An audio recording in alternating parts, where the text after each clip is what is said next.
Hello everyone, welcome to the third episode of problem solving series by Bada Finance. आज के video में हम जानेंगे कि एक कस्टमर का एक जो पर्टिकुलर क्वेश्चन है कि हम उसके जब भी प्रोफाइलिंग कर रहे होते हैं, हमें लोन के डिटेल्स चाहिए होते हैं। फॉर एग्जांपल ईएमआई, टेन्योर, कितना लोन अमाउंट था, ये सब चीज़ें जब भी हमें कस्टमर को पूछनी होती है तभी कस्टमर हमें एक चीज़ बोलता है कि आपके पास डिटेल्स ऑलरेडी है, फिर क्यों डिटेल्स चाहिए, why do you need details again, आपके सिस्टम में तो दिख रहा होगा ना।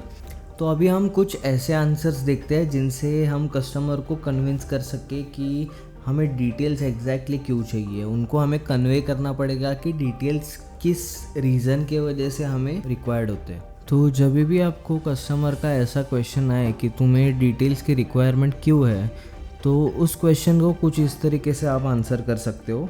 फॉर एग्ज़ाम्पल, देखिए सर, आपके सिक्योरिटी रीजंस के वजह से हर एक एम्प्लॉय को आपके डिटेल्स का एक्सेस नहीं होता है, just to maintain your privacy. So अगर हमें केस प्रोसेस करना होगा तो मुझे बस कुछ बेसिक डिटेल्स की ही रिक्वायरमेंट है।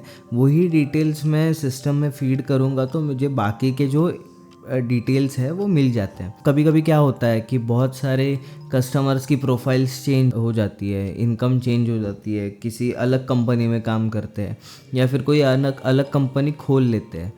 तो ऐसे केस में कस्टमर की बेसिक डिटेल से हमें ओवरऑल आइडिया आ जाता है कि कस्टमर का बेनिफिट हम किस प्रोडक्ट में कर सकें। इसीलिए हम क्या करते हैं, वापस से आपसे डिटेल्स पूछते हैं।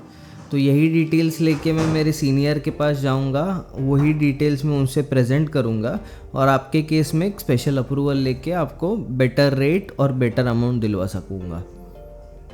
हम कस्टमर को ये भी बोल सकते हैं कि देखिए सर, आप जब भी किसी कस्टमर केयर में कॉल करते हो तो उनके पास तो सारे डिटेल्स होते ही है, बट वो फिर भी बस सिस्टम में अपडेट करने के लिए आपसे 2 चीज़ें 3 चीज़ें मांग लेते हैं। जैसे डेट ऑफ बर्थ हुआ, पूरा नाम हुआ, फिर EMI amount, EMI cycle date, ये छोटी मोटी चीज़ें वो लोग मांग के लेते हैं just to update in the system. तो हमें भी इसी रीज़न के लिए ये सारे डिटेल्स रिक्वायर्ड है। तो यही 2 आंसर्स है जिससे हम कस्टमर के क्वेश्चन को टैकल कर सकते हैं। इसी क्वेश्चन के आंसर को अगर आप आपके तरीके से प्रेजेंट करना चाहो तो वो भी कर सकते हो, थोड़ी क्रिएटिविटी ऐड करके। बट ये दोनों जो आंसर्स है वो देख के 90 to 95% ऑफ द कस्टमर्स मान जाते हैं। इस वीडियो में अभी तक आपको कुछ डाउट होगा तो definitely get back to me, और कोई भी क्वेरीज होंगी तो आप आपके टीएल्स को एक बार बता सकते हो। उसमें अगर कुछ सल्यूशन चाहिए होगा, कुछ एक्स्ट्रा ऐड करना होगा तो definitely let me know, I will definitely help you out. Thank you so much for watching this video. Have a nice day.